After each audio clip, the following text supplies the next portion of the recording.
I'm trying to get the lights. Okay, it's Dr. Deb, and it is Thursday night, and we are on to speak about how people feel like only my spouse triggers me. I get along with everyone in the whole world, so why is it that my spouse triggers me? Does that mean that there's something wrong with my spouse? I think so. In fact, most people who say this are really trying to tell me there is something wrong with their spouse because the spouse is the one that triggers them. And the reality is they may be half right, or no, actually a quarter right. Let me tell you why. First of all, it takes two to tango. There are two people in a relationship, and each one is going to react to the other one. And that means that even if you are the coolest, most level-headed, easy to get along with person on earth, you're still going to react, and probably badly, if someone triggers you. So we need to be very, very honest and take a good look at ourselves as well as the marriage itself in order to know what the right steps should be to take care of this problem. So I divided this talk up into three parts. Let's look at you, let's look at your marriage, and let's look at your partner. In fact, we'll do the partner before the marriage because once we've got it all laid out, it makes so much more sense when we look at the combination. So let's look at you. The first thing you should know is that every single human being has parts to them that think they're still a child. They react as you did in childhood. That's why so many people will say, I feel like I'm raising, instead of 3 children, 4 children, because they have a partner that sometimes acts like a child. But the reality is we all have those, even you and I. Even the most sane, grounded, down-to-earth people will sometimes react like a child. This is normal. This is normal because within our histories, we did react in a certain way as a child, and those neural pathways are laid down in our brains. They're there. Those are habitual, common reactions that we would have. Now, is it helpful? Not necessarily, but it's perfectly normal for us to be triggered by something that is then going to cause us to react badly or inappropriately, or let's say not as effectively as we wish we would. So, what do you do about it? Step one is to understand what your triggers might be. And that really requires a little bit of introspection. So I created 3 scenarios to give you a little idea of what sometimes a person might go through. And then you can kind of look inside yourself and see if maybe you do some of these same things. Okay, made up example number 1. A boy was abused as a child. Now, he and his wife were sitting at the table and they're having a discussion on money. Money is a difficult topic for most people because their egos are bound up with money. So she says, I don't know how we're going to make our budget this month. I wish you made more money. At which point he becomes triggered. Now, when you analyze what she said, it's perfectly normal. Should she not express her wish? It's a wish. Oh, by the way, you guys should chat in if you want to. I love to have chats. Okay. It's a perfectly normal wish for a person to want to have enough money to pay the bills and to possibly dump the responsibility on the other side. Maybe this woman is making more than her husband. I don't know. But she says that and he becomes triggered. Why? Because as a child, Having been abused, he felt like a nothing.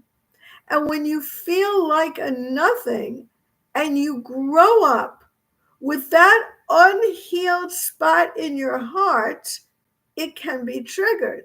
This guy may have created his own business. He may have been successful and voluntary in community areas. People may love him. He may have accomplished a great deal in life.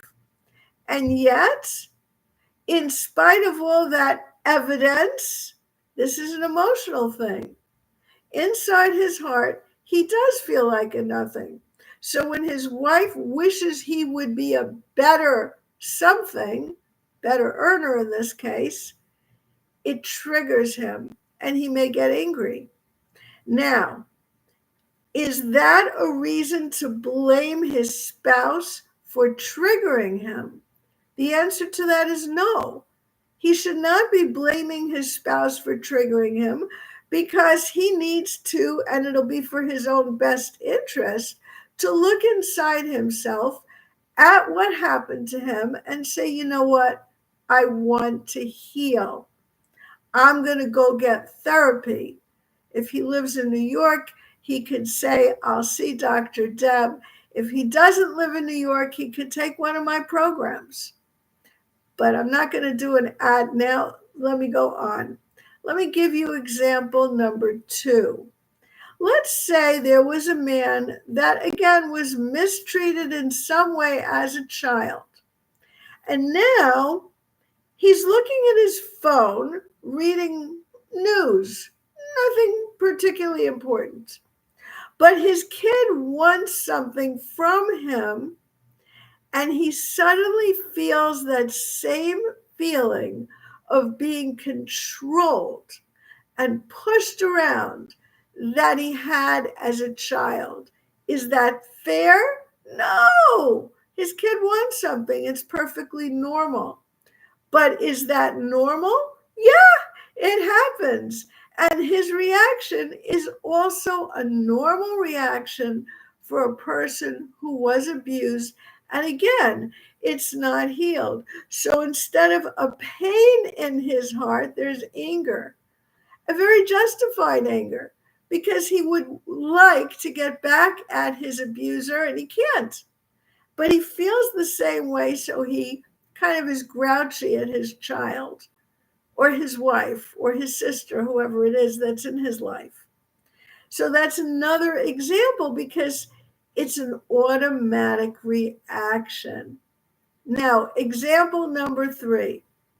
A woman was put down by her mother, and her mother's still putting her down as a grown-up.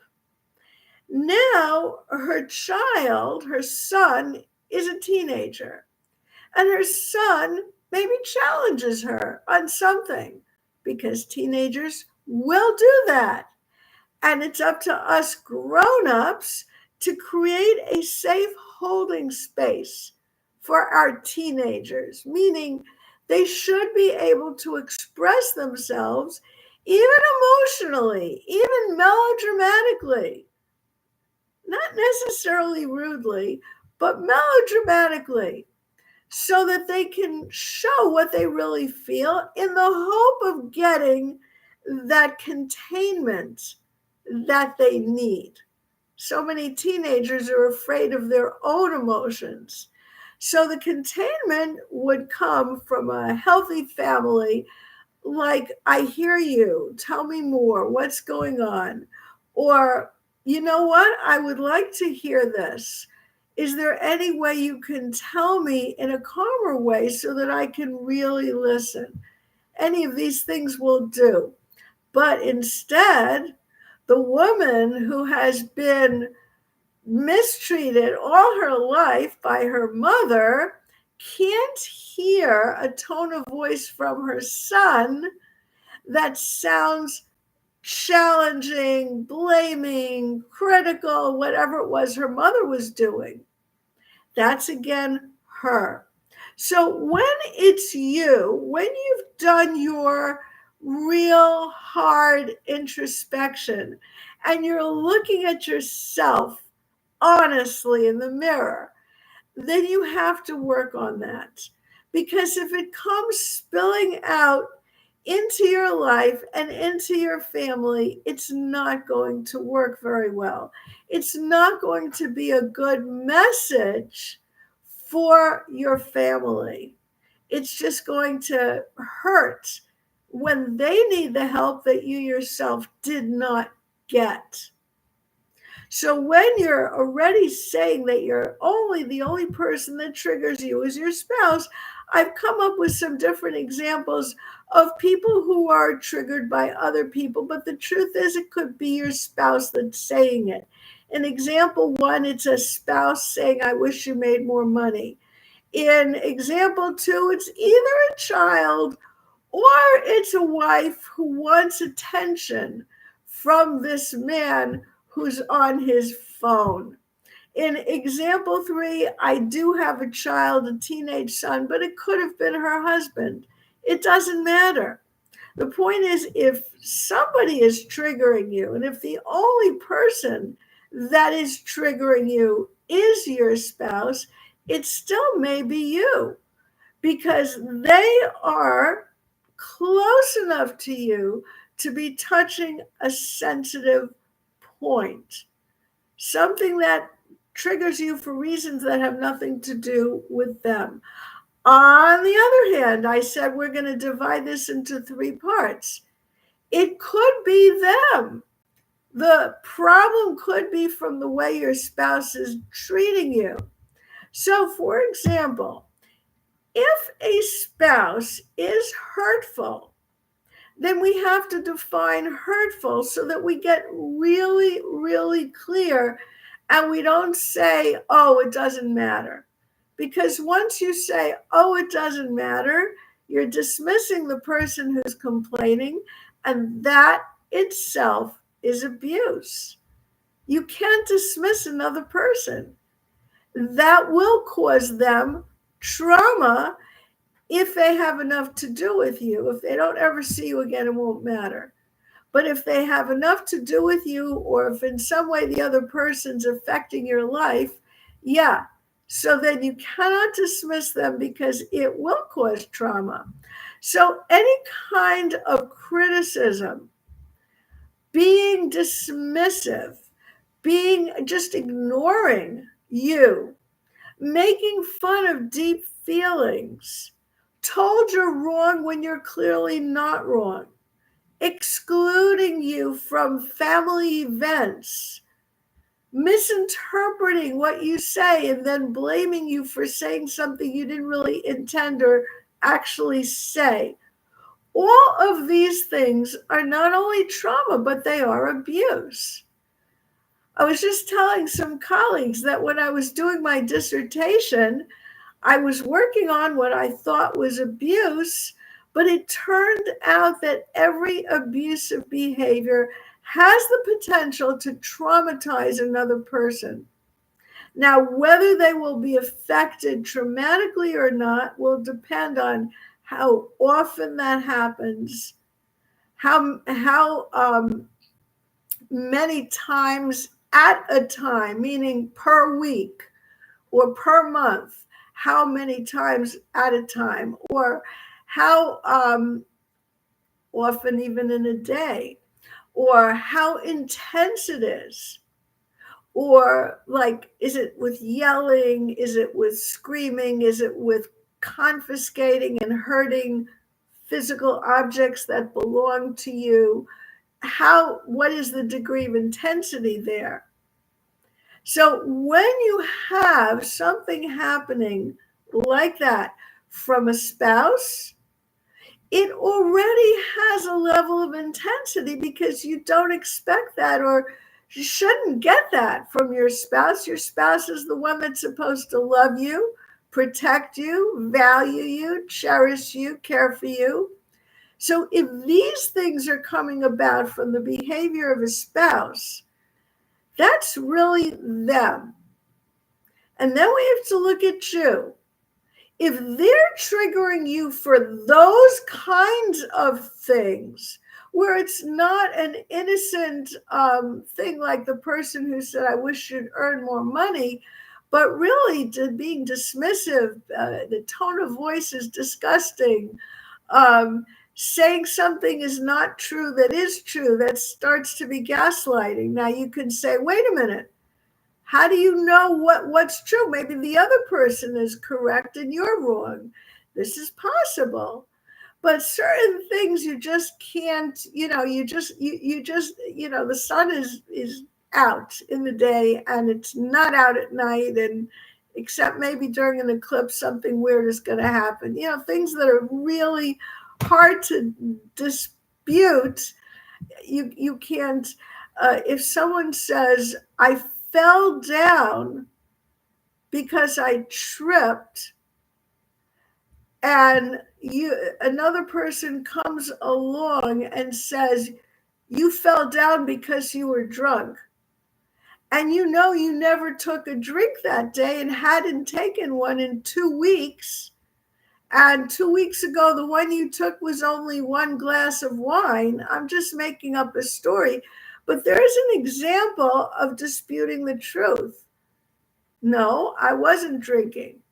And then the person comes back and says, you're a drunk. I mean, where's this coming from?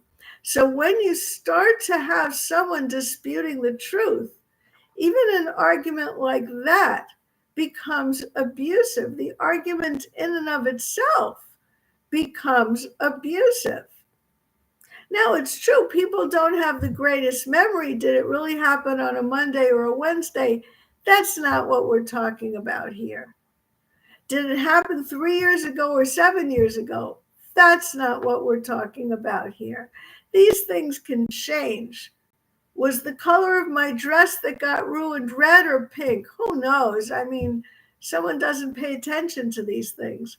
We're talking about serious matters. So when it's the other person who is challenging you by saying things like that, it is them. They're being abusive, and no wonder you're being triggered. But then we have to say, why is this happening? And what do you want to do about it? Because the most important question is, where are you going? It's your life. You only got one life. As we find out, the older we get, we only get one crack at it. Where do you want to go with it? So here's what I always recommend. Unless you absolutely hate the person you're with and have never deviated from that feeling, then you should try to work out the marriage. Now, when I say have never deviated from that feeling, I know sometimes people will be very motivated by the mood they're in. And if someone hurts their feelings, they hate that person's guts, and the next day they're in love with them. And that also can happen. It's not the most common thing, but it is common for people who have had a history of abuse and or trauma in their earlier part of their lives.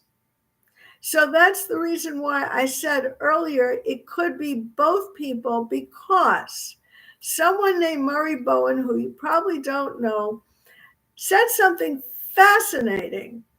He said, two people will find each other and be attracted to each other because of their mutual level of dependence or interdependence. The more dependent one person might be on another versus the degree to which they could stand a little bit more back independently, that is very common with the person that you're attracted to.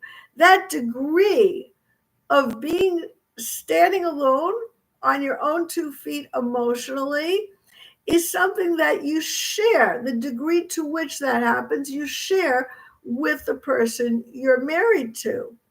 People just seem to be attracted to someone at that same level.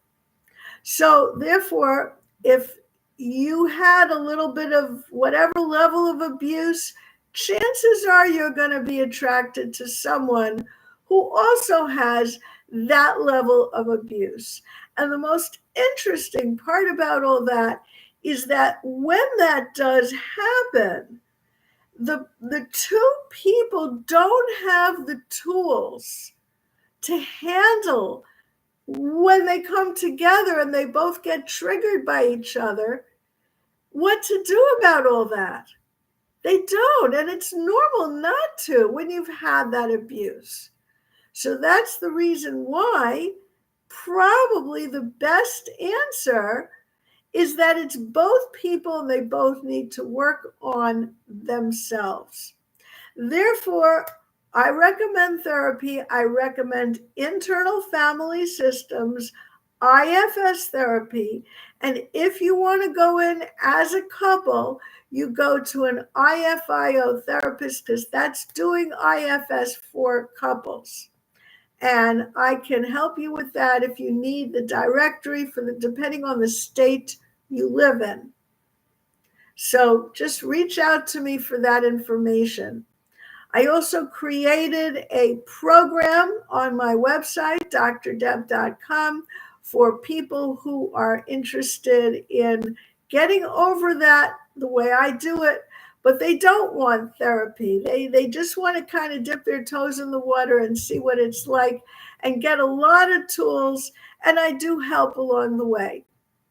Now, if you go to my website, you will get the opportunity for a free download of a meditation in which you can connect with your true self.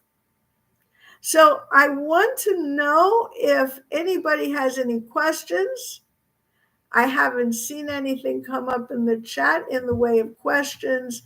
And I'm kind of doing these podcasts a little differently with less interaction unless I do see chats. And even then, maybe less interaction so that I can broadcast this more widely. All right, you guys, everyone, have a great, great evening.